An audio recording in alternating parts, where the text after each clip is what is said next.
Chapter 2, Welcome to Buttonville. Here we are, Grandpa Abe announced as he exited the highway. The sign at the side of the road read, Welcome to Buttonville, the nicest town on earth. Grandpa Abe drove down Main Street. The evening sky had darkened, but the corner streets shone brightly, casting their glow on the little town. Ben frowned. It didn't look like the nicest town on earth. It looked like the saddest town on earth. There were no bright awnings, no corner fruit stands, no sidewalk tables where people sipped fancy drinks. Instead, many of the little shops that lined the main street were empty, with signs in the windows. Closed, vacancy, for rent, out of business.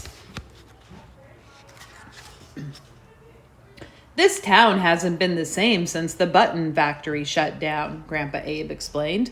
Most of the young families moved away to find work. Ben had heard about the button factory. His mother kept a big bowl of buttons in the entertainment room back home in Los Angeles.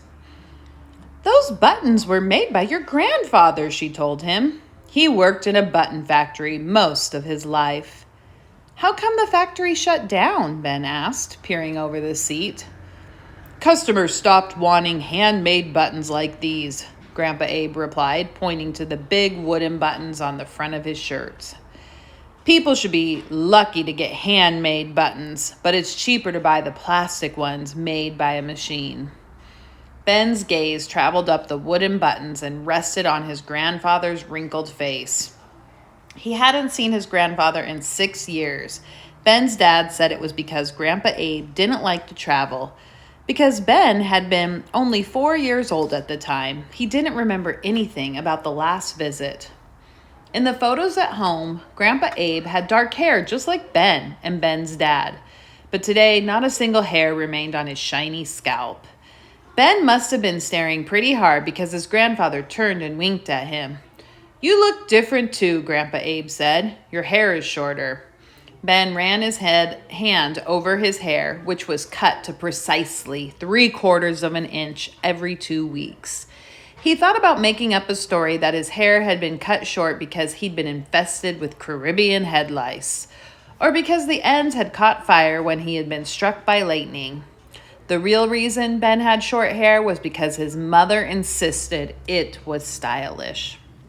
She always took him to her hairdresser in Beverly Hills, rather to a barbershop where the other boys went. The Cadillac pulled up to a stop sign just opposite a shop called the Dollar Store. A girl leaned out of the store's upstairs window.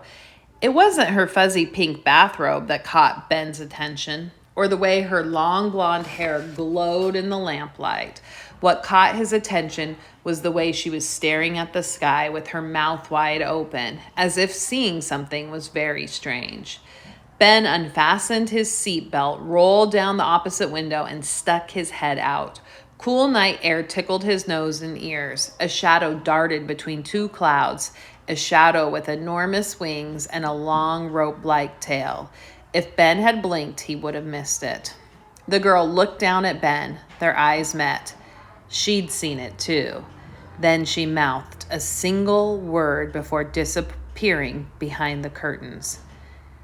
You want me to catch a cold? Grandpa Abe complained.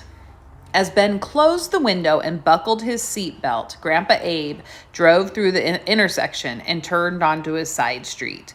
Ben wrapped his arms around the hamster cage again. He wasn't an expert at reading lips, but he was pretty certain he knew what word the girl had said. Dragon.